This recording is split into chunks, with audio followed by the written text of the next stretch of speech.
ગોપીપુરા વિસ્તારમાં જૈનોના સ્થળાંતરનો વિવાદ છેલ્લા ઘણા મહિનાઓથી ચાલી રહ્યો છે। તળ વિસ્તારમાંથી જૈનો મિલકતો વેચીને અન્ય વિસ્તારમાં સ્થળાંતર કરી રહ્યાની વાતે ભારે વિવાદ છેડ્યો છે। સમગ્ર મુદ્દે ગત સપ્તાહમાં હિન્દુ મિલન મંદિર ખાતે સ્વામી અંબરીશાનંદજીની હાજરીમાં હિન્દુ ધર્મગુરુઓની એક બેઠક મળી હતી। ગોપીપુરામાં જૈનોના સ્થળાંતરનો વિવાદ વકરવાના એંધાણ વર્તાઈ રહ્યા છે, કારણ કે હવે સ્થળાંતર અને મિલકત વેચાણના મુદ્દે લઘુમતી કોમના અગ્રણીઓએ આજે રેલી કાઢવાની જાહેરાત કરી હતી। રેલીની જાહેરાતની સાથે જ ફરતી થયેલી પત્રિકાઓમાં વિવિધ આક્ષેપો કરાતા મામલો ગરમાયો છે। ફરતી થયેલી પત્રિકાઓમાં જણાવ્યા મુજબ જૈન ભૂમિ ગોપીપુરા વિસ્તારમાં આવેલ જૈન દેરાસરો મંદિરોના ખોટા બહાના આગળ કરી ત્યાં વસતા હિન્દુઓ અને જૈનોને તેમની પરવાનગી વગર કે મધ્યસ્થી વિના કોઈ મિલકત ખરીદી વેચી ન શકે તેવું સ્થિતિનું નિર્માણ કરી રહ્યા છે। કેટલાક લોકોએ પોતાનો છુપો એજન્ડા પાર પાડવા માટે જાતિનું રાજકારણ રમી રહ્યા છે, જેથી તેના વિરોધમાં આજે વર્સેટાઇલ માઇનોરિટીઝ ફોરમની આગેવાનીમાં મુસ્લિમોએ બપોરે 3 કલાકે ગાંધીજીની પ્રતિમાથી પોલીસ કમિશનર કચેરી સુધી એક રેલી કાઢી હતી, જેમાં મોટી સંખ્યામાં મુસ્લિમો જોડાયા હતા અને પોલીસ કમિશનર કચેરીને પહોંચી ત્યાં ફોરમના પ્રમુખ એડવોકેટ બાબુ પઠાણે દારાદાર રજૂઆતો કરી હતી। એક મૌન અને શાંતિપ્રિય રેલી નીકળી રહી છે। દેશની અંદર ભારત દેશનું જે બંધારણ છે તે બિન સાંપ્રદાયિક છે અને ભારતમાં વસતા તમામ નાગરિકોને 5 મૂળભૂત અધિકારો આ બંધારણે બક્ષેલા છે।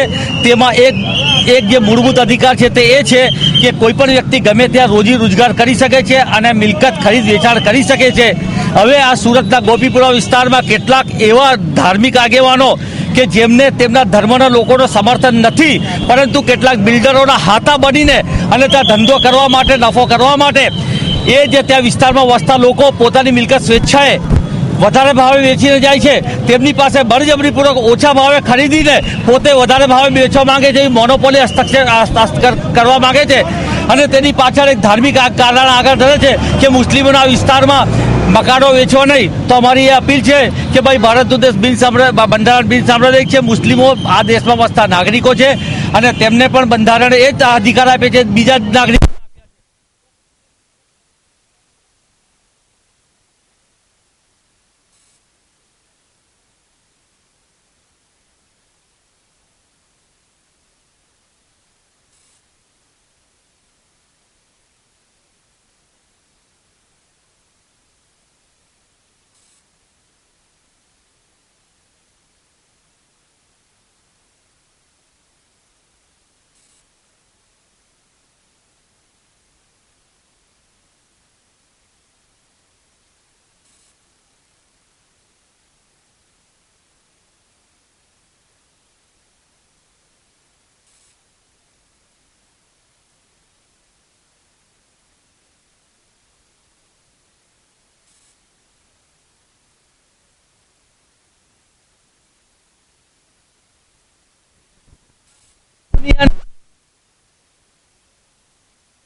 તેમણે કહ્યું કે આ સુરત શહેરની અંદર કોમી બી રોપવામાં આવી રહ્યા છે, તે સુરત શહેર માટે ખતરનાક છે।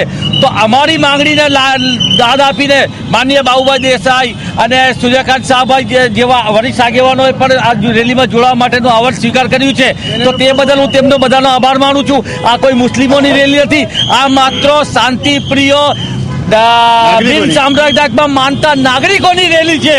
એટલે આ કોઈ ચોક્કસ કોમના લોકોની રેલી નથી, ચોક્કસ કોમના વ્યક્તિઓ સામે રેલી નથી, બે વ્યક્તિઓ વચ્ચે જે વિવાદ છે તેની રેલી છે। બાબુભાઈ દેસાઈ લઘુમતીઓ ખાસ કરીને મુસ્લિમોને ત્રાસ આપવાના હેતુથી આ પ્રકારની સ્થિતિનું નિર્માણ કરાયું છે। અહીં કોટ વિસ્તારમાં વર્ષોથી મુસ્લિમો વસે છે, પરંતુ આવી સ્થિતિ ઊભી કરીને મુસ્લિમોને બંધારણીય હકથી વંચિત રાખવાનો હીન પ્રયાસ થઈ રહ્યો છે। Bureau report S9 news, Surat.